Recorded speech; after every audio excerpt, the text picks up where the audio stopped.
Morning children. ఈరోజు మన VRK education నందు పంచతంత్ర కథలలోని మరొక కథని మీకు పరిచయం చేయబోతున్నాను. ఈ కథలలో మొదటిది నక్క లేడీ కథ. మన దేశంలో మందారవతి అనబడే పెద్ద వనము ఉంది. ఆ వనములో ఒక లేడీ ఒక కాకి స్నేహంగా ఉంటూ ఉన్నాయి. ఆ ఇద్దరి మధ్య ఎంతో స్నేహం ఉంది. ఒకసారి ఆ వనంలోకి నక్క వచ్చింది. అక్కడే తిరుగుతున్న లేడీని చూసి, ఆహా, ఈ లేడీ ఎంత బాగుంది, దీనిని మాంసం ఎంతో బాగుంటుంది, కాబట్టి ఎలాగైనా ఈ లేడీని చంపి తినేయాలి అనుకుంది. తిన్నగా లేడీ దగ్గరకు వెళ్ళి, అయ్యా, నేను దిక్కులేని వాడిని, నిన్ను చూస్తే నాకు ఎంతో ధైర్యం వచ్చింది, బలం వచ్చింది, ఎందుకో నీతో స్నేహం చేయాలనే కోరిక బయలుదేరింది. నీవు నాకు రక్షణగా ఉంటావని ఆశపడుతున్నాను, నా కోరిక తీర్చవా అని అడిగింది నక్క. ఆలోచించకుండా నక్క మాటలు నమ్మిన లేడీ నక్కను తన నివాసానికి తీసుకుని వెళ్ళి ఆ నివాసం దగ్గర ఉన్న పూల చెట్టు కింద కూర్చోబెట్టింది. చెట్టు మీద ఉన్న కాకి లేడీని నక్కను చూసింది. వెంటనే లేడీతో, అతను ఎవరు, ఇక్కడికి ఎందుకు వచ్చాడు అని అడిగింది. కాకి, దిక్కు ముక్కు లేనివాడట నా స్నేహం కోరి వచ్చాడు అంది. అయ్యో మిత్రమా, మంచి చెడు విచక్షణ లేకుండా కొత్త వారితో స్నేహం పనికిరాదు. ఇప్పుడు మనం తెలుసుకోవాలి. ఒకప్పుడు ఏమి జరిగిందో చెబుతాను విను అంటూ కాకి గ్రద్ద పిల్లి కథ గురించి చెప్పసాగింది. ఒక గ్రద్ద పిల్లి మాటలు విని మోసపోయి ప్రాణం మీదకి తెచ్చుకుంది. ఆ కథ చెబుతాను విను అనని లేడీకి కాకి ఆ గ్రద్దను పిల్లి కథను గురించి చెప్పసాగింది. గోదావరి ఒడ్డున గొప్ప బూరగ చెట్టు ఉంది. అదే కాకుండా అక్కడ ఇతరత్ర చెట్లు కూడా ఉన్నాయి. అయితే ఆ బూరగ చెట్టు మీద కొన్ని పక్షులు నివసిస్తున్నాయి. ఆ చెట్టు త్వరలో ఒక గ్రుడ్డి గద్ద కాపురం ఉంటున్నది.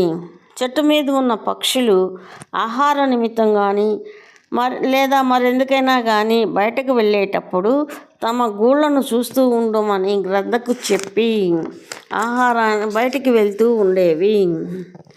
గ్రద్ద అవి చెప్పినట్టే చేస్తూ ఉండేది. ఈ విధంగా ఉండగా ఒక పిల్లికి చెట్టు మీద ఉన్న పక్షులను పిల్లలను తినాలనిపించింది. దగ్గరకు వచ్చింది. ఆ సమయంలో గ్రద్దను చూసింది. ఓహో, ఈ గుడ్డి గద్ద పైన ఉన్న పక్షి గూళ్ళకు కావలి కాబోలు, దానికి కళ్ళు కనపడవు, మనల్ని అడ్డుకోలేదు అనుకుంటూ దగ్గరకు వెళ్ళి గ్రద్దను పరిచయం చేసుకుంది. తాను ముసలిదాన్నని, ఎప్పుడన్నా వచ్చి చూసిపోతానని చెప్పింది. ఆ విధంగా చెప్పిన పిల్లి గ్రద్దకు తెలియకుండా రోజు చెట్టుపైకి ఎక్కి పక్షుల పిల్లల్ని తిని వాటి ఈకలు తెచ్చి గద్ద త్వరలో వేయసాగింది. పక్షులు తమ పిల్లలు మాయమవుతున్నందుకు విచారించసాగాయి. కొన్ని రోజులకు అవి గద్ద త్వరలో ఉన్న ఈకల్ని, చిన్న చిన్న ఎముకల్ని చూసి గద్దను అడిగాయి. తమకు ఏమీ తెలియదు అని చెప్పింది గ్రద్ద. గ్రద్ద మాటలను నమ్మని ఆ పక్షులు గ్రద్దను బయటకు లాగి తమ ముక్కులతో పొడిచి చంపేశాయి. చూసావా, తెలియని వాళ్ళను నమ్మకూడదు. నమ్మితే ఒక్కొక్కప్పుడు మనకు ప్రాణాల మీదకి కూడా వస్తుంది. కాబట్టి కొత్త వాళ్ళను నమ్మకూడదు అని లేడీకి సలహా ఇచ్చింది కాకి. అప్పుడు లేడీ చిన్నగా నవ్వింది. మనలో మనకి విరోధాలు ఎందుకు? విరోధులను వారి నడతను కనిపెట్టి వారు ఎటువంటి వారో నిర్ణయించుకోవచ్చు. మన జాగ్రత్తలో మనము ఉంటే సరి. మనము స్నేహితులుగా ఉండటం లేదా అని లేడీ కాకితో అంది. సరే, నీ ఇష్టం, కాలమే నీకు గుణపాఠం చెబుతుంది. జరిగినంత కాలమే జరుగుతుంది. మనసు తెలుసుకోకుండా ఒకరిని నిందించడం దేనికి అంది కాకి. ఆ మాటలు విన్న నక్క కోపంతో మండిపడింది. నీకన్నా బుద్ధిమంతులు లేరని ఎందుకు అంత మిడిసిపడుతున్నావు? పొరుగువారు పచ్చగా ఉంటే చూడలేని నీ దరిద్రపు గుణాలని చూపించుకున్నావు. నీవు మొదటిసారి ఈ లేడీని కలుసుకున్నప్పుడు నువ్వు కొత్తవాడివే కదా, ఆనాటి నుంచి నువ్వు స్నేహంగా ఉండడం లేదా అని కాకితో అంది నక్క. ఆ వెంటనే ఇప్పటికైనా నీ దుర్బుద్ధిని విడిచిపెట్టు, మంచిగా బ్రతుకు అంది రోషంతో. వాళ్ళు మాట్లాడుతున్న సమయంలోనే లేడీ కలగజేసుకొని ఇలా మాట్లాడసాగింది. మనలో మనకి తగాదాలెందుకు?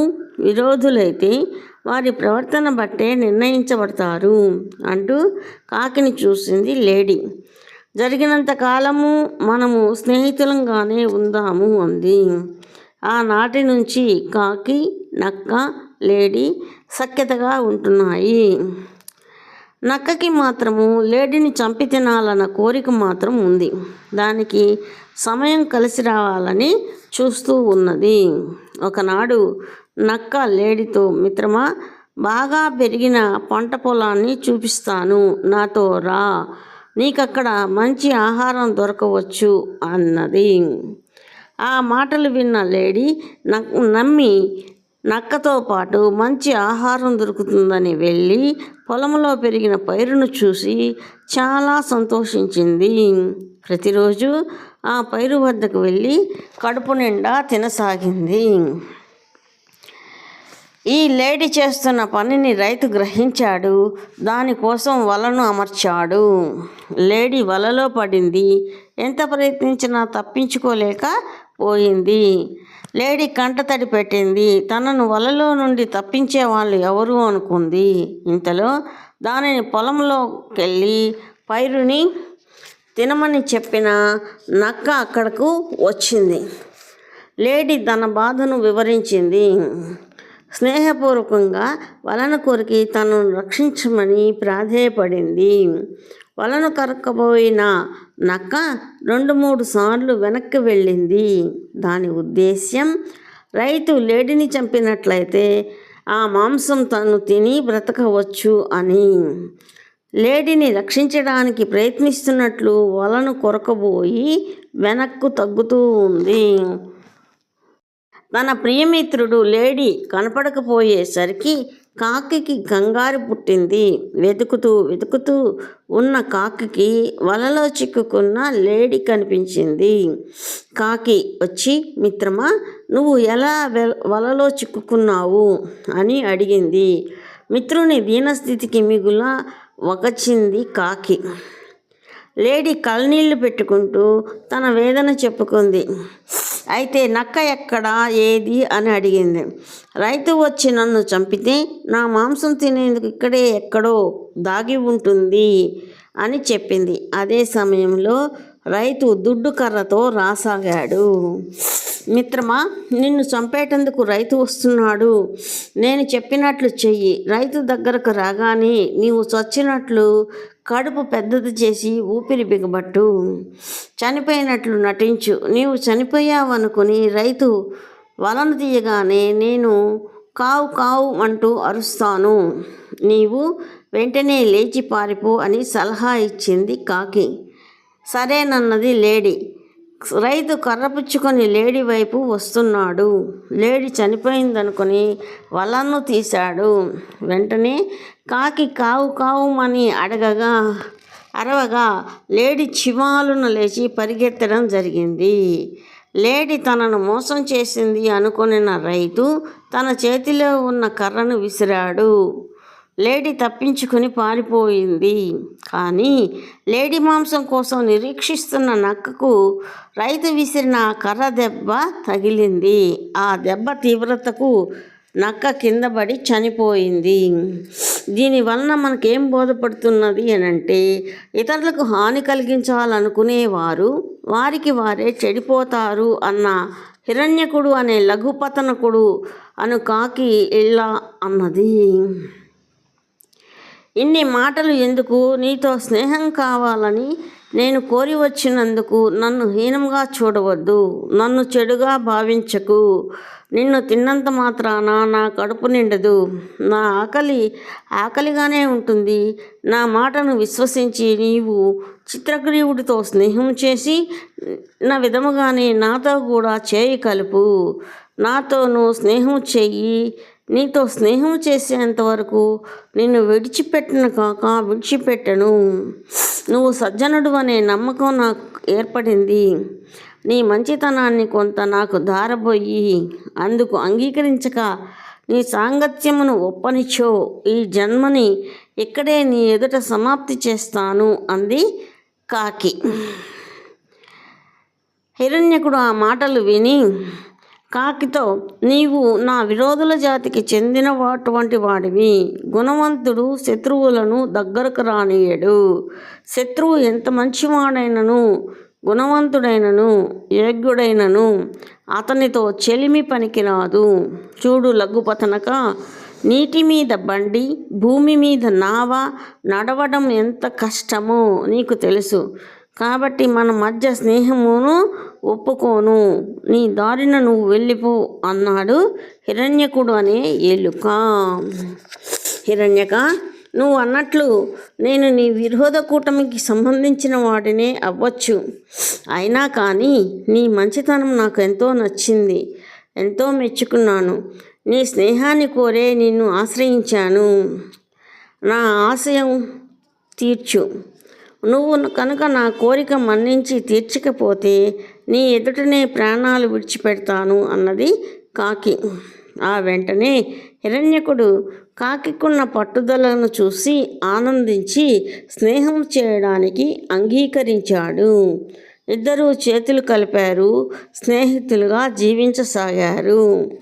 ఒకనాడు లఘుపతనకుడు ఎలుకను చూసి, మిత్రమా, నాకిక్కడ ఆహారం ఏమీ దొరకడం లేదు.